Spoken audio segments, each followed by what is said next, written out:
Lahore high court کے ایک chief justice کے دماغ میں یہ سودا سمایا کہ ہائی کورٹ کی موجودہ خوبصورت عمارت کو گرا کر نئی عمارت تعمیر کی جائے۔ یہ 2007 کی جولائی کا مہینہ تھا اور جج صاحب جسٹس افتخار حسین تھے، جو جہلم کے اس مشہور سیاسی خانوادے سے تعلق رکھتے تھے جن سے سابق گورنر پنجاب الطاف حسین اور موجودہ وزیر اطلاعات چودھری فواد حسین کا تعلق ہے۔ انہوں نے رجسٹرار ہائی کورٹ سے اپنی عدالت عالیہ میں ایک درخواست جمع کروائی جس میں یہ استدعا کی گئی تھی کہ ہائی کورٹ کی موجودہ عمارت کو گرا کر نئی عمارت تعمیر کی جائے۔ چیف جسٹس صاحب نے اس درخواست پر کھلی عدالت میں سماعت کرنے کی بجائے اپنے چیمبر میں یہ فیصلہ لکھا کہ چونکہ ہائی کورٹ کی موجودہ عمارت ججوں کے لیے دفاتر فراہم کرنے کے لیے بنائی گئی تھی اور اب یہ ناکافی ہو گئی ہے، اس لیے اسے گرا کر نئی عمارت تعمیر کی جائے۔ مشرف دور میں مجھے زبردستی بلوچستان سے نکال کر پنجاب بھیجا گیا تھا اور ایک کھڈے لائن محکمے آثار قدیمہ کا ڈائریکٹر جنرل لگا دیا گیا تھا، جس کا دفتر ہائی کورٹ کے پڑوس میں واقع اوقاف بلڈنگ میں تھا، جس میں 80% سے زیادہ کمروں میں وکلاء کے دفاتر تھے۔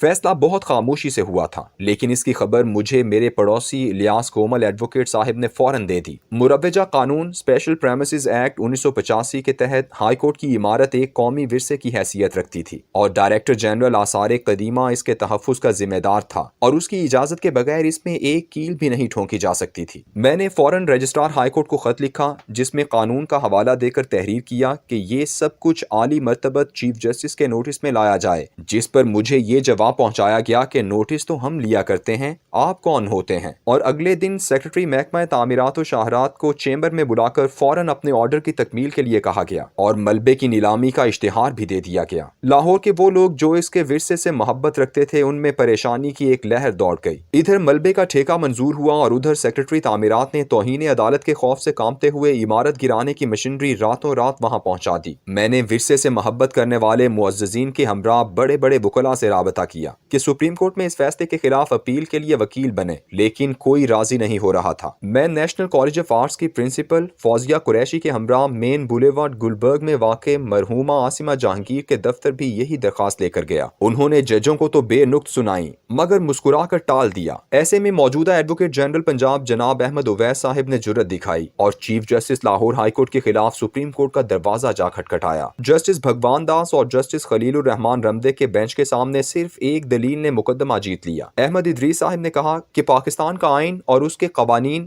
ہر عدالت کو ایک کھلی عدالت قرار دیتے ہیں اور یہ فیصلہ ایک بند کمرے چیمبر میں کیا گیا ہے، اس لیے اسے کالعدم قرار دیا جائے۔ سپریم کورٹ نے اس کے خلاف فیصلہ دے دیا مگر اس دوران اتنی دیر ہو چکی تھی کہ لاہور ہائی کورٹ کی ایک عمارت آدھی سے زیادہ گرائی جا چکی تھی۔ اس گری ہوئی عمارت کو ہم نے شاعر آرکیٹیکٹ غافر شہزاد کی نگرانی میں ملبے سے اینٹیں لے کر از سر نو تعمیر کروایا۔ پاکستان کی تمام عدالتیں کھلی عدالتیں ہیں اور ان کی کارروائی سننا ہر پاکستانی کا حق ہے۔ کسی بھی فرد کو بغیر کسی وجہ کمرہ عدالت میں جانے سے قانوناً نہیں روکا جا سکتا۔ وجوہات میں جگہ کی کمی، اس شخص کا رویہ یا کسی حملے وغیرہ کا خطرہ ہو سکتا ہے۔ اس قانون کے تحت ایک کیمرے کے ذریعے پورے پاکستان بلکہ پوری دنیا کو ایک بہت بڑی کمرہ عدالت میں تبدیل کیا جا سکتا ہے، جس میں ہر پاکستانی جسے قانونی طور پر کارروائی دیکھنے کا حق حاصل ہے وہ بآسانی اپنے گھر میں بیٹھے عدالتی کارروائی دیکھ سکتا ہے۔ دنیا میں کئی ممالک اس پر عمل درآمد کر رہے ہیں اور اس کی وجہ سے عوام کو فوری طور پر یہ جاننے کی سہولت میسر آتی ہے کہ آج کیا دلائل دیے گئے، ریمارکس کیسے تھے اور انہیں دیتے وقت جج کے چہرے پر کیسے تاثرات تھے یا کس وکیل نے بہانے بازی سے تاریخیں لینے کی کوشش کی۔ لوگ بغیر کسی کورٹ رپورٹر کی مدد یا اس کے ذاتی تعصب والی رپورٹنگ سے بالاتر ہو کر عدالت کی کارروائی دیکھ سکتے ہیں اور اپنی دانست میں ایک اچھا یا برا تاثر بھی قائم کر سکتے ہیں۔ کمرہ عدالت میں کیمرہ سب سے پہلے 1979 میں امریکی ریاست فلوریڈا کی عدالت میں لے جایا گیا، جہاں مشہور سیریل کلر ٹیڈ بنڈی کا کیس چل رہا تھا، جس نے 30 عورتوں کو جنسی تشدد کر کے قتل کیا تھا۔ اس کا مقدمہ پورے امریکہ میں مسلسل ٹیلی ویژن پر دکھایا جاتا رہا۔ اس کے بعد تقریباً 12 سال بعد 1991 میں کینیڈی خاندان کے ایک خوبصورت نوجوان ولیم کینیڈی پر ایک خاتون نے الزام لگایا کہ اسے جنسی طور پر ہراساں کیا گیا ہے، جبکہ ولیم کینیڈی کا موقف یہ تھا کہ سب کچھ رضامندی سے ہوا ہے۔ امریکی عوام کینیڈی خاندان کی خوبصورتی سے بہت محبت کرتی تھی، اس لیے اس مقدمے کو براہ راست دیکھنا چاہتی تھی۔ عوامی مطالبے پر اسے براہ راست ٹیلی ویژن پر نشر کیا گیا۔ خاتون والا واقعہ فلوریڈا کے ساحلوں پر ہوا تھا، جس کے بے شمار گواہ تھے۔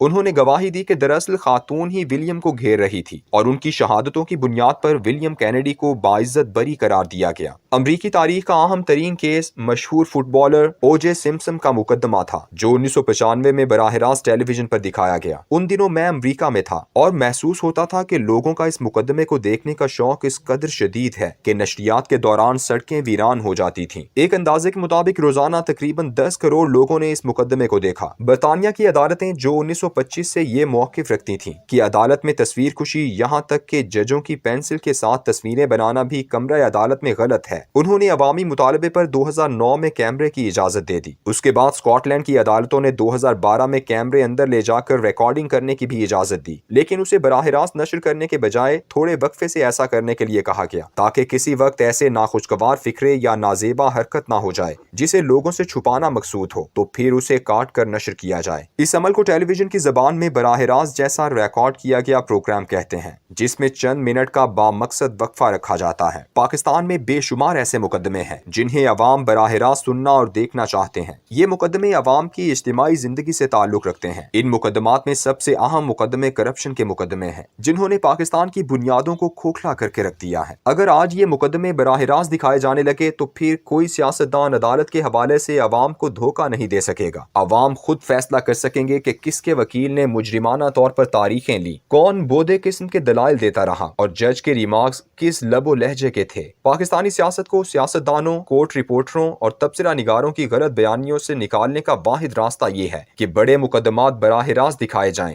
پھر دیکھیے کیسے ان کو دیکھنے کے لیے سڑکیں سنسان ہوتی ہیں اور لوگوں تک کیسے سچ پہنچتا ہے۔